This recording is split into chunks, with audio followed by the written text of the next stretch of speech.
नमस्कार, प्रणाम, आदाब।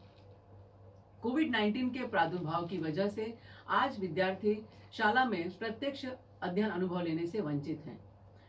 बृहन मुंबई महानगर पालिका शिक्षण विभाग ने एक सराहनीय कदम उठाया, जिससे हमारा कोई भी विद्यार्थी शिक्षा से वंचित न रहे। और इस श्रृंखला के अंतर्गत हम अपने विषय के रोचक घटक लेकर, रोचक वीडियोस लेकर आपके सामने उपस्थित रहेंगे। और इसी के अंतर्गत मैं श्रीमती पूर्णिमा पांडे आप सभी को वर्चुअल स्टूडियो क्लास में आमंत्रित करती हूं, अपने एक नए विषय के साथ, नए घटक के साथ। तो चलें अपने विषय के संग। पहली कक्षा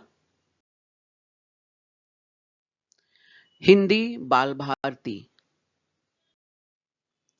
वाचन, पढ़ो और लिखो। और हमारा पाठ कौन सा है? हमारा पाठ है छोटा ग्राहक। इस पाठ को हमें पढ़ना है और पढ़कर आपको उसे लिखना है। तो चलो पहले पाठ पढ़ते हैं। रूपेश, दो लोगों की बातचीत है इस पाठ में। रूपेश वो कहीं गया हुआ है, कहाँ गया है वो हम देखेंगे। भैया, मेरी साइकिल पंचर हो गई है, इसे देखो। साइकिल वाला, बेटा इसमें तो कील लगी है, पूरी ट्यूब फट गई है। रूपेश, तो क्या यह अब ठीक नहीं हो पाएगी? साइकिल वाला, नई ट्यूब डालनी पड़ेगी, पैसे अधिक लगेंगे। रूपेश, क्या मैं पिताजी को साथ ले आऊं? बच्चों, पढ़ते समय हमें इसमें कुछ चिन्ह दिए हुए हैं, उन चिन्हों की तरफ ध्यान देना है, तभी हमारा जो वाचन है वो सही और सटीक होता है।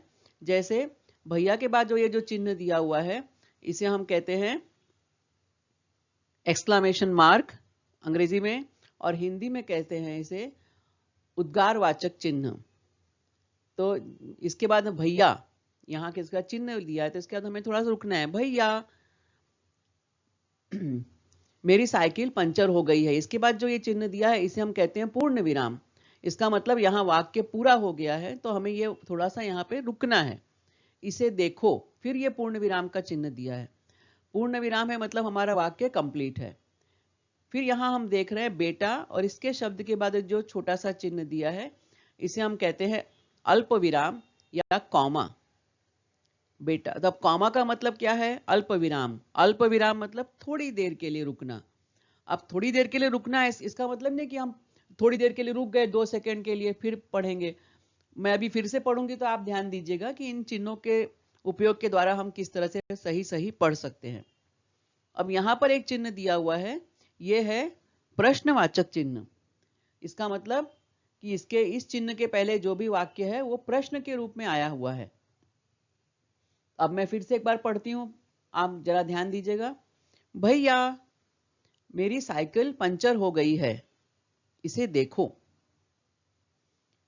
अब यहां पे वाक्य पूरा हो गया था, तो यहां पे हम रुके। बेटा, इसमें तो कील लगी है, पूरी ट्यूब फट गई है, तो क्या अब यह ठीक नहीं हो पाएगी? नई ट्यूब डालनी पड़ेगी, पैसे अधिक लगेंगे। क्या मैं पिताजी को साथ ले आऊं? साइकिल वाले ने जवाब दिया, हाँ, यह अच्छा रहेगा। रूपेश पिताजी को लेकर आता है। और पिताजी क्या बोल रहे हैं? भाई, मैं यह ट्यूब खरीद कर लाया हूं, यह ट्यूब डाल दो। जी बाबूजी। पापा, इनको पैसे मैं दूंगा। हाँ हाँ, मेरे ग्राहक तो तुम ही हो बेटा। संवाद को हम एक बार फिर से देखेंगे।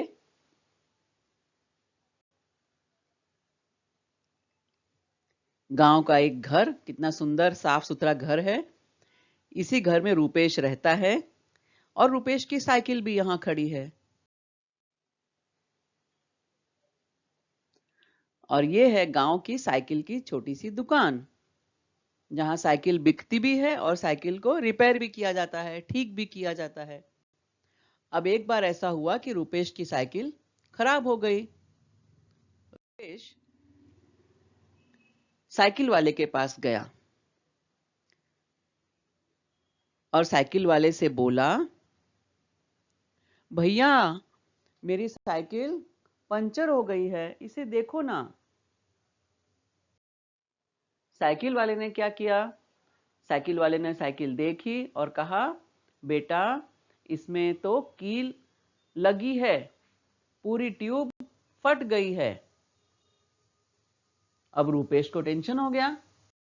रुपेश ने कहा, क्या कहा रुपेश ने? तो क्या यह अब ठीक नहीं होगी? तो क्या यह अब ठीक नहीं हो पाएगी? साइकिल वाले ने कुछ कहा। क्या कहा? साइकिल वाले ने कहा, नई ट्यूब डालनी पड़ेगी, पैसे अधिक लगेंगे। अब वो छोटा बच्चा है रुपेश, वो ज्यादा पैसे लेकर नहीं गया है, तो साइकिल वाले ने बता दिया, भाई इसमें इसकी ट्यूब जो है वो फट गई है और ज्यादा पैसे अब लगने वाले हैं। तो रुपेश ने कहा, क्या कहा रुपेश ने? क्या मैं पिताजी को साथ ले आऊं? साइकिल वाले ने कहा, हाँ यह अच्छा रहेगा। रुपेश अपने पिताजी को साथ लेकर आता है। अब पिताजी ने क्या कहा, भाई मैं यह ट्यूब लेकर आया हूं, ये साइकिल की ट्यूब है, यह खरीद कर लाया हूं, यह ट्यूब डाल दो, साइकिल के पहिए में यह ट्यूब डाल दो। साइकिल वाले ने बोला, जी बाबूजी। अब काम हो गया, साइकिल बन गई, तो पैसे देने की बात आई। तो रुपेश के पापा जेब में हाथ डालने लगे कि चलो मैं पैसे निकालता हूं। रुपेश ने कहा, पापा इनको पैसे मैं दूंगा।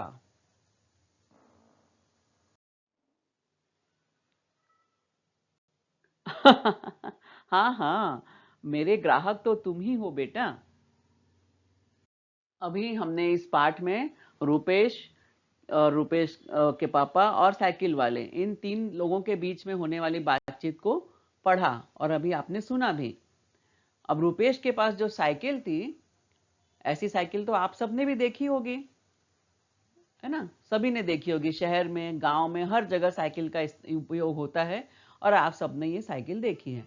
अब हमें देखना है कि साइकिल के ये अलग अलग जो हिस्से हैं, है ना, उसको हम क्या क्या नाम से बुलाते हैं। जैसे पहला है साइकिल की सीट, ये सीट है साइकिल की, जिसपे सब लोग बैठते हैं, जो चलाता है साइकिल वो बैठता है। दूसरा है साइकिल का हैंडल, जो साइकिल पर बैठता है वो साइकिल का हैंडल पकड़ता है।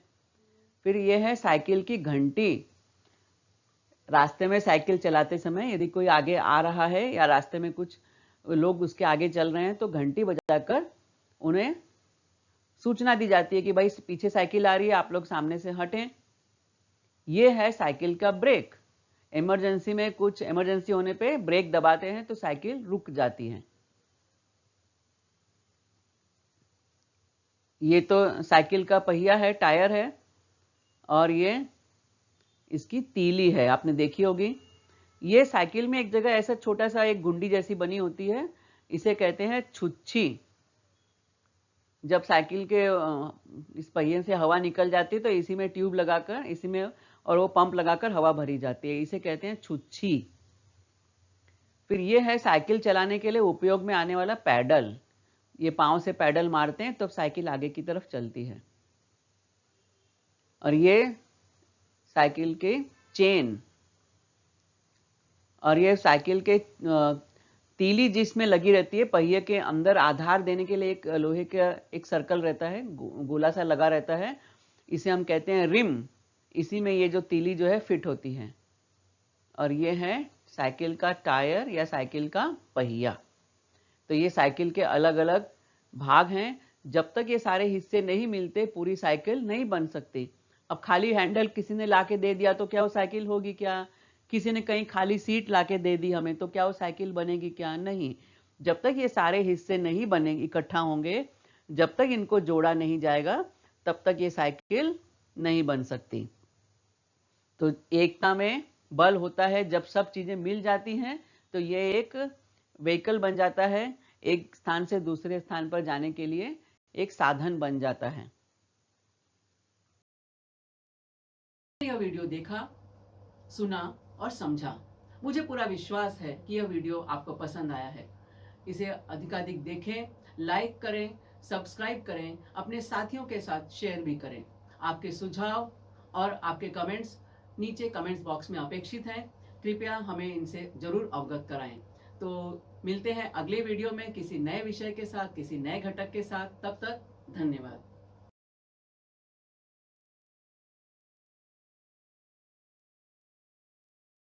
फिर मिलते हैं। Tata, bye bye.